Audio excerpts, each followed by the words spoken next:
Zone Europe. Bonjour et bienvenue dans Zone Europe sur Sensation. Voici le sommaire de ce nouveau numéro. L'eurodéputé Laurence Farrand sera l'invité de Corentin Alonso, l'occasion d'évoquer le programme Erasmus+ pour 2021-2027. L'Europe et son fonctionnement, nous vous parlerons du Conseil de l'Union européenne. L'Europe dans notre quotidien, on vous dira tout sur les droits des passagers aériens. Les expressions populaires, ne pas dire un mot, les Français disent motus et bouche cousue, que dit-on ailleurs? C'est ce que nous verrons en fin d'émission. Mais avant, que fait l'Europe dans votre région? Un exemple tout de suite. Zone Europe, l'Europe dans ma région. Comme le dit le célèbre proverbe, les voyages forment la jeunesse. Je reçois Antoine Martin, proviseur adjoint du lycée agricole et horticole de Saint-Germain-en-Laye-Chambourcy. Bonjour. Bonjour. Vous êtes accompagné de deux de vos élèves, Alban Audras et Joséphine Chaussy. Bonjour. Bonjour. Toutes les deux élèves en première générale. C'est ça. Avec vous, mesdemoiselles, nous allons revenir sur un séjour que vous avez effectué en Allemagne en octobre 2019. Mais avant cela, Antoine Martin, je voudrais que vous nous expliquiez en quoi c'est important pour vos élèves de voyager. Pour nous, c'est très important que les élèves du lycée agricole puissent participer à des mobilités européennes, puisque c'est vraiment une ouverture culturelle pour eux. Voilà, aller dans ces pays et découvrir d'autres personnes, d'autres cultures, c'est très important. Évidemment, l'intérêt linguistique est capital pour nous. Et l'avantage, notamment ce voyage qu'ont réalisé Alban et Joséphine, c'est qu'elles étaient également avec des jeunes d'autres pays européens. Donc, je dirais que c'est plus facile pour elles de communiquer en anglais sur les sujets qu'elles ont abordés.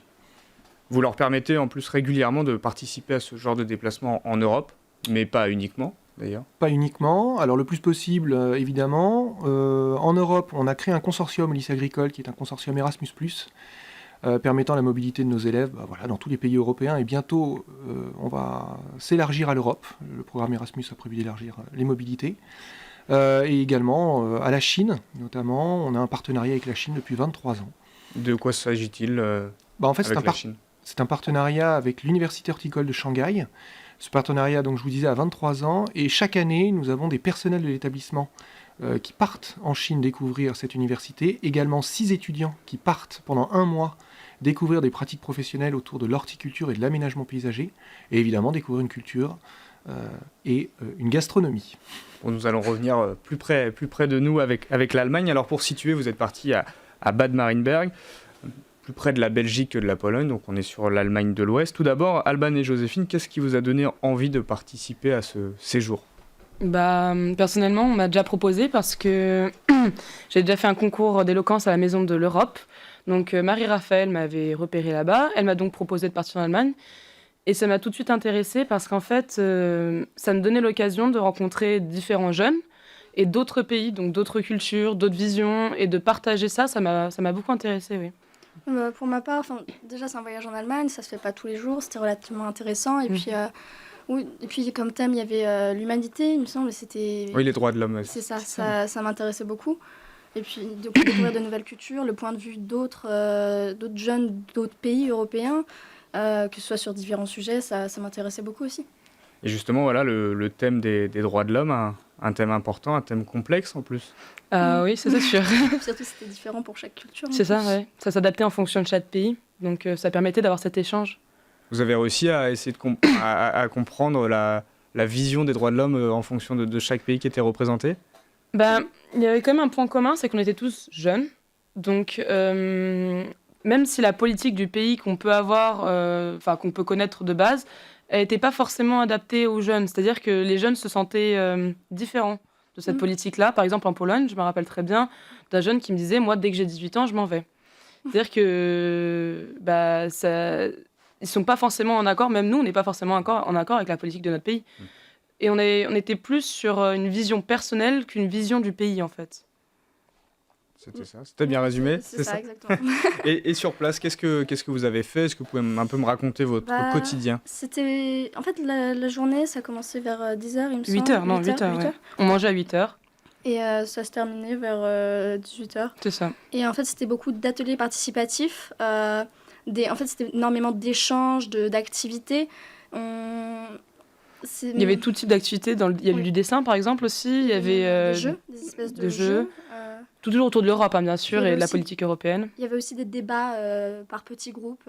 Ils essayaient de faire le moins possible plusieurs personnes de même nationalité dans les groupes pour qu'on puisse échanger le plus possible. Et les premiers échanges avec les Européens, vos confrères? Bah, ils sont faits dans le bus déjà. C'est-à-dire Notamment que avec les Allemands. c'est ça, les Allemands et les Espagnols, on était le premier vrai groupe en fait qui s'est assez rapproché. Et ça s'est ressenti après dans la semaine.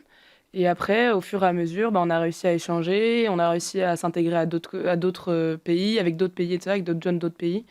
Et donc, en fait, c'était très, très mélangé et très hétérogène, en fait. Chaque groupe était très hétérogène, ouais. Et parmi les activités proposées, laquelle ou lesquelles vous ont le plus plu? Moi, personnellement, je dirais que c'était un jeu qui a été fait autour de l'échange entre les différents pays, qui montrait que le vote, en fait, n'était pas forcément la manière la plus équitable de résoudre un problème.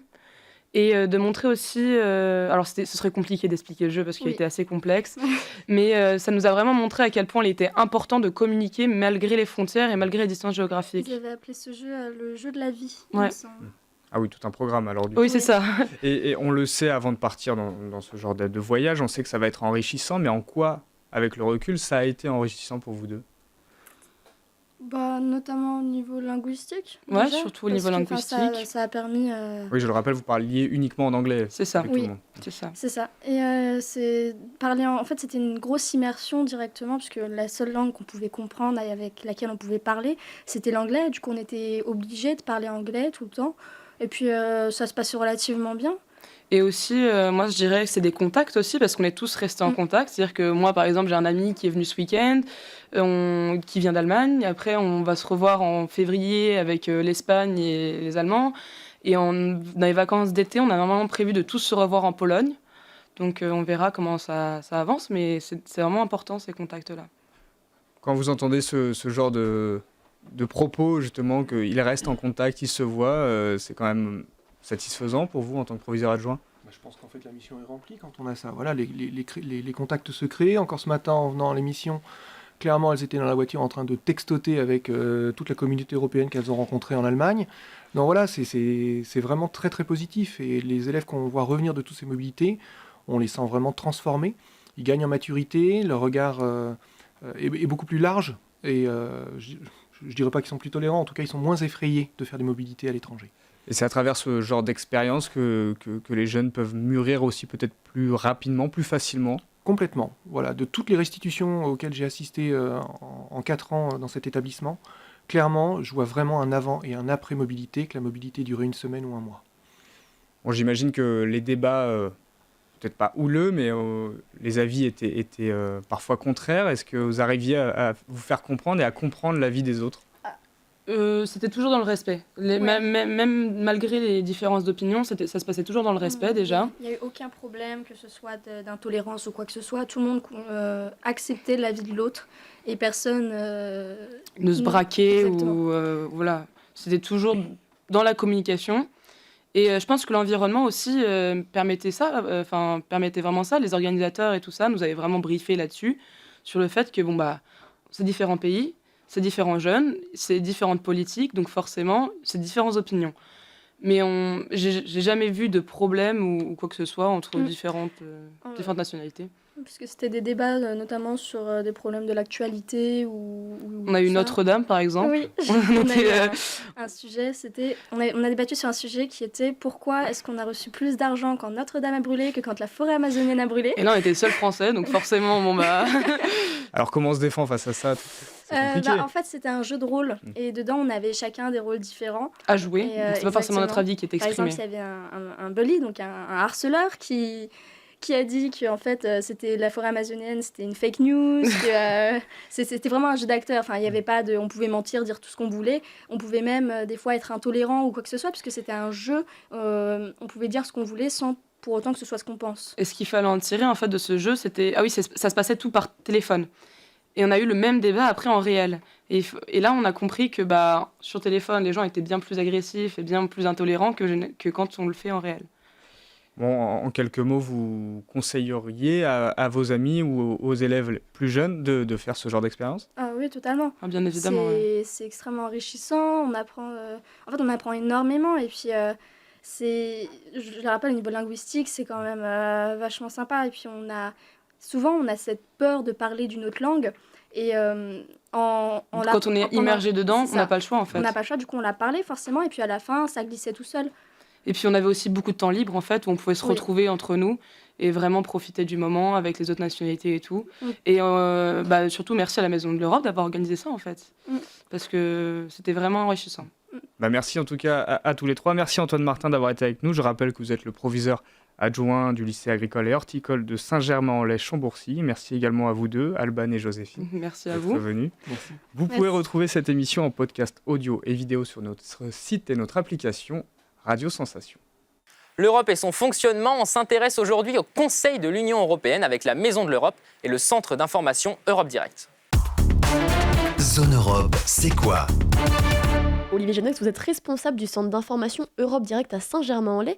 C'est quoi le Conseil de l'Union européenne ? Le Conseil de l'Union européenne, c'est un des deux co-législateurs au niveau de l'Union européenne avec le Parlement européen. Et concrètement, cette institution, c'est ce qu'on appelle la réunion des ministres qui vont être concernés par la thématique qui va être votée. Donc par exemple, si c'est un texte en matière d'environnement qui est voté, on va réunir les ministres de l'environnement. Si c'est un texte concernant les questions économiques, on va réunir les ministres de l'économie et ainsi de suite. Ce Conseil de l'Union européenne, il est situé donc à Bruxelles et il se réunit en différentes formations. Il y a en fait à peu près une dizaine de formations, par exemple agriculture et pêche, compétitivité, justice, affaires intérieures et ainsi de suite. Voilà, comme je vous disais, c'est une institution donc à la base où ce sont les ministres qui vont se réunir, mais les ministres ne sont pas toujours présents à Bruxelles, mais en attendant les travaux du Conseil de l'Union européenne continuent. Et en fait, ce qui se passe, c'est que il y a un organisme qui s'appelle le COREPER, donc pour le Comité des représentants permanents, où en fait ce sont des ambassadeurs et des représentants des différents États qui sont votés et qui vont avoir pour objectif de préparer le terrain pour la réunion des ministres en essayant de trouver le plus tôt possible des compromis qui pourront être validés formellement ou moins formellement. Et pour cela, on a un mécanisme de ce qu'on appelle les points A et les points B. Les points A, c'est tout simplement en fait les questions sur lesquelles notamment le COREPER a réussi à trouver un accord et où en fait les ministres n'ont juste en fait qu'à donner une validation formelle. Et les points B, c'est les questions politiques sur lesquelles le COREPER n'a pas forcément réussi à trouver d'accord et où en fait les ministres vont devoir débattre un peu plus sérieusement. C'est une institution européenne qui est aussi assez originale parce qu'elle a des modalités de vote assez particulières. On a l'habitude, quand on a des assemblées ou on a des regroupements de personnes, on a l'habitude de voter à la majorité, par exemple.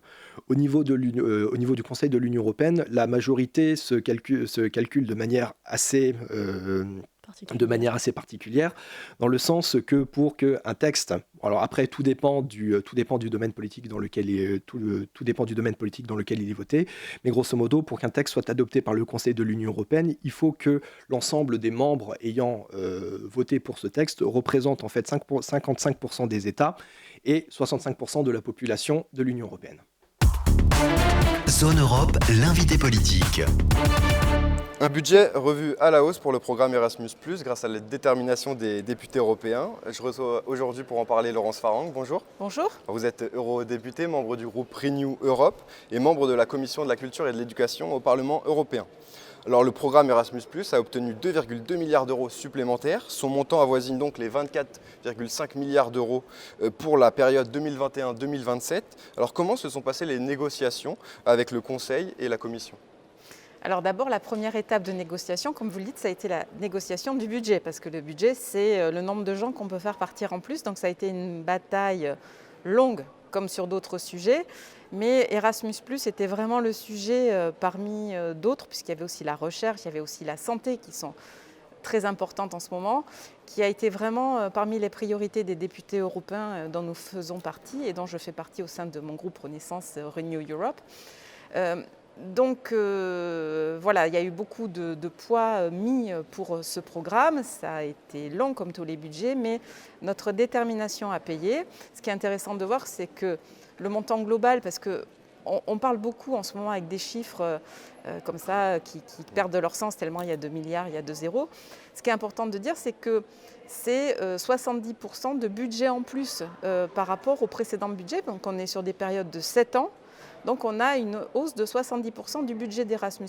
Donc c'est très appréciable pour ça, parce que ça veut dire que on pourra faire, ce qu'on prévoit, c'est de faire partir 10 millions d'Européens durant cette période. Donc c'est ça qui est important. Alors on va en reparler. En 2014-2020, rien qu'en France, près de 600 000 mobilités ont été financées dans le pays. Quels sont les objectifs justement pour la période 2020-2021 On sait qu'il y a des objectifs en nombre, mais aussi des objectifs verts, inclusifs, étendus et innovants. Alors les différents objectifs du programme, en effet, il y en a plusieurs. Donc il y a une première chose qui est il faut que ce programme y soit pour tous. Et là encore, je mets l'accent sur l'action du Parlement européen qui a ajouté une clause d'inclusion dans ce programme qui n'était pas prévue. Donc ça veut dire que tout le monde doit avoir le droit de partir, quelle que soit sa situation sociale, son lieu de vie géographique, mais aussi le fait qu'il soit ou non porteur d'un handicap. On a aussi intégré les adultes en réinsertion professionnelle, puisqu'ils doivent compter aussi, ils doivent avoir accès à ce que peut apporter une mobilité en termes d'acquisition de nouvelles compétences. Donc ça, premier point, inclusion, donc pas de barrière à la mobilité ou le moins de barrières possible. Donc ça veut dire plus de bourses parce que c'est souvent des personnes qui ont moins de facilité avec les langues ou qui, dans le cas de personnes handicapées, c'est des choses qui se préparent avec des accompagnants. Premier exemple. En effet, un programme plus vert, c'est très important parce qu'un programme pour les jeunes, majoritairement, qui n'incluait pas cette dimension, ce n'était pas normal. Donc j'ai moi-même travaillé sur un rapport qui préconisait certaines indications pour, en effet, notamment financer les mobilités vertes. Je continue parce qu'il y a encore plein de choses dans ce programme. Allez-y. Il y a aussi le fait que le programme il soit pour tous, donc qui va s'ouvrir à de nouvelles catégories de public. Il y avait déjà les collégiens, mais aujourd'hui, il va être ouvert aux écoliers du primaire, donc ça veut dire mobilité plus jeune, des nouveaux projets, les enseignants des maternelles, mais aussi les enseignants des primaires, je l'ai dit, les staffs sportifs, encadrants sportifs, voilà. Et des clubs sportifs également pour en bénéficier. Voilà, exactement. Et très important, mobilité longue pour les apprentis, parce que les apprentis pouvaient partir, mais il y avait un frein majeur qui était que quand on a un apprentissage, on est à moitié dans une entreprise et à moitié à l'école, et que les entreprises n'ont pas vraiment envie de vous laisser partir. Donc il y a tout un travail qui a été fait pour que tout l'apport de la mobilité puisse être rendu possible par des mobilités plus longues. Alors des bénéficiaires élargis, vous en avez parlé, mais un autre aspect aussi qui vous tient à cœur, il s'agit des alliances pour les universités européennes. Oui, en effet. Donc il y a 3 initiatives qui ont été testées sous forme de projet pilote pendant le dernier exercice, donc, qui vient de s'achever, 2014-2020, et qui vont maintenant entrer dans le programme. Donc la première, c'est les alliances pour les universités européennes. On va faire un petit cocorico parce que ça vient quand même de la France et du président de la République qui avait initié cette idée lors du discours de la Sorbonne, qui vise à vraiment former à la fois un enseignement d'excellence au plan européen, parce qu'il faut qu'on progresse dans les classements PISA notamment, mais aussi il y a une dimension de démocratisation de l'enseignement universitaire et le fait d'aller vers un vrai espace européen d'éducation avec un vrai diplôme européen. Donc ça, c'est encore de l'Europe qui se renforce et qui grandit. Actuellement, il n'y a pas de diplôme réellement européen. Ouais. Comment ça se passe pour un jeune Français qui fait ses études en Italie, en Espagne? Quand il revient, est-ce que son diplôme est quand même reconnu? Depuis le processus de Bologne, il y a en effet une reconnaissance et des acquis de diplôme, mais on n'a pas un beau diplôme avec les étoiles européennes. Donc ça, c'est l'objectif des alliances pour les universités. Qu'est-ce que ça apporterait de plus, justement, cette reconnaissance de diplôme au niveau européen? Ça veut dire un vrai partage de compétences et de savoir, donc uniformisé au bon sens du terme. Donc ça veut dire que tout le monde accède et est plus mobile sur son continent aussi. C'est aussi la reconnaissance de notre achèvement, de notre construction européenne. Donc c'est très souhaitable. Et vous avez aussi souligné sur les réseaux sociaux la création de centres d'excellence pour l'apprentissage et la formation professionnelle.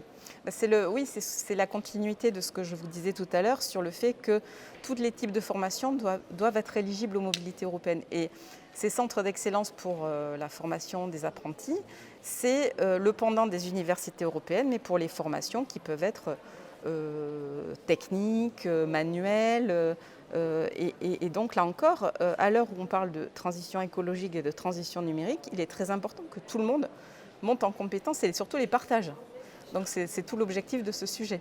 Alors ce programme sera aussi plus vert, on en a un peu parlé, mais qu'est-ce que cela signifie? Est-ce qu'il y aura des indicateurs sur lesquels vous allez vous baser, sur les financements, sur les mobilités plus écologiques notamment? Oui, indicateurs parce qu'on va pouvoir mesurer l'impact du programme, c'est très important. On avait à peu près tous les outils, mais ce n'était pas formalisé, donc ça le sera. Ce n'est pas pour faire moins partir les gens, mais c'est pour les faire mieux partir. Et surtout, il y a la question de la prise en compte de bourses plus élevées si on choisit un mode de transport plus vert. Pour faire court, le train par rapport à un avion low cost. Donc c'est de l'écologie incitative. Voilà, exactement. Et puis, dans beaucoup de cas, beaucoup de participants au programme préfèrent prendre le train. C'est leur choix aussi. Alors actuellement, les séjours à l'étranger ont été écourtés, annulés, voire remaniés. La crise sanitaire a bousculé le programme Erasmus et plus largement le quotidien de tous les Européens. Est-ce que c'est réducteur de dire que si les frontières sont fermées, il n'est plus possible, c'est la fin de l'Europe si les frontières sont fermées? Alors les frontières, elles ne sont pas fermées. Bon, elles ont, en début de la pandémie, on a eu un petit moment de flottement européen, on s'est vite ressaisi pour faire en sorte qu'on coordonne l'espace Schengen et qu'il soit ouvert. Après, il y a des clauses sanitaires qui peuvent varier encore selon les pays. Bon, il faut s'adapter, mais les frontières ne sont pas fermées, la mobilité est possible. Certes, il peut y avoir des zones de quarantaine et des choses comme ça, mais la mobilité reste possible. En revanche, forcément, le démarrage de certains programmes est perturbé. Moi, j'ai vu pas mal de jeunes là, dans les moments où on pouvait se voir, qui attendaient leur mobilité et c'est ajourné parce que il n'y a pas, par exemple en France, on va revenir à l'université, mais aujourd'hui c'est pas possible. Donc voilà, autant rester chez soi et repousser sa mobilité puisque ça a été rendu possible par la Commission européenne aussi. Justement, pour de nombreux jeunes, l'Europe, c'est la facilité de se déplacer, d'apprendre, de rencontrer d'autres cultures. Oui, mais aujourd'hui, on a un cas de force majeure. Personne, c'est pas la politique européenne, c'est la pandémie qu'on vit. Alors, avant de se quitter, on va passer au Money Time, une petite série de questions-réponses rapides. Tac, tac. Première question, de quoi l'Europe est-elle synonyme pour vous? De solidarité. Je crois qu'aujourd'hui, c'est ce qu'on vient de vivre avec cet épisode de la crise, le fait qu'on ait réussi à faire un plan de relance tous en commun, pour moi, c'est la solidarité. Quelle est votre destination préférée en Europe? J'aime beaucoup mon pays, j'aime beaucoup l'Italie et j'espère en découvrir encore plus parce que je ne connais pas les 27 États membres. Quelle femme ou homme politique a, selon vous, le plus œuvré à la construction européenne? Alors vous me parlez à moi qui viens d'une famille politique centriste, qui est une famille pro-européenne. Alors je vous dirais que de Jean Monnet à Valéry Giscard d'Estaing, en passant par Simone Veil jusqu'à François Bayrou, on est une famille d'Européens. Voilà. Qu'est-ce qui vous motive au quotidien? C'est de trouver les solutions qui nous permettent de traverser ces grands défis. On a beaucoup de choses passionnantes qui sont vécues comme beaucoup de risques. Et ce que j'apprécie aujourd'hui, c'est le débat qu'on a ici dans cette institution et la manière qu'on a de trouver des solutions par le dialogue. Et enfin, à quoi ressemblerait l'Europe dont vous rêvez? L'Europe dont je rêvais, c'est une Europe qui est le premier continent en termes de puissance et d'influence, au sens positif du terme, c'est-à-dire parce qu'on aura réussi à évoluer sur la question de l'état de droit et des libertés. On est déjà en tête de pont, mais il faut encore qu'on progresse sur la question de l'environnement, sur la question du respect de notre planète et des personnes. Merci beaucoup, Laurence Sarang, d'avoir été avec nous. Je rappelle que vous êtes eurodéputé, membre du groupe Renew Europe. Merci beaucoup. Que fait l'Europe dans notre quotidien? Les droits des passagers aériens. Olivia Schmoll nous en dit plus. Zone Europe. Votre vol pour Strasbourg a été annulé, celui pour Bangkok a eu un sérieux retard. Les passagers du transport aérien ont des droits. Le Parlement européen et le Conseil ont établi en 2014 des règles communes en matière d'indemnisation et d'assistance des passagers. Ce règlement européen s'applique à tous les vols au départ de l'Union européenne. Pour les vols en provenance d'un aéroport situé dans un État tiers, il doit avoir été effectué par une compagnie européenne à destination d'un aéroport situé dans l'Union européenne. En cas de retard, d'annulation ou de refus d'embarquement, les compagnies aériennes ont notamment l'obligation de fournir gratuitement repas, rafraîchissements et hébergement aux passagers concernés. Une indemnisation forfaitaire est par exemple prévue en cas de vol retardé. Elle est comprise entre 250 et 600 € selon les trajets. Pour ce qui est des bagages, ce sont les conventions de Varsovie et de Montréal qui s'appliquent. En cas de perte, vous pourrez obtenir jusqu'à environ 1 330 € de dédommagement. Les expressions populaires, ne pas dire un mot, les Français disent motus et bouche cousue, les Néerlandais disent retiens ton bec. Que dit-on ailleurs? Regardez. Zone Europe, expression d'ici et d'ailleurs. Aux Pays-Bas, on dit « retiens ton bec ». Au Royaume-Uni, on dit « keep your lips sealed », ce qui veut dire « garde tes lèvres scellées ». Les Roumains disent « se taire comme un petit poisson ». En Espagne, on dit « chitón y punto en boca », chute et point dans la bouche. Zone Europe, c'est terminé. Merci aux équipes techniques du Parlement européen de Bruxelles. Vous pouvez retrouver cette émission en podcast audio et vidéo sur notre site et notre application Radio Sensation. Bonne soirée. Zone Europe sur Sensation.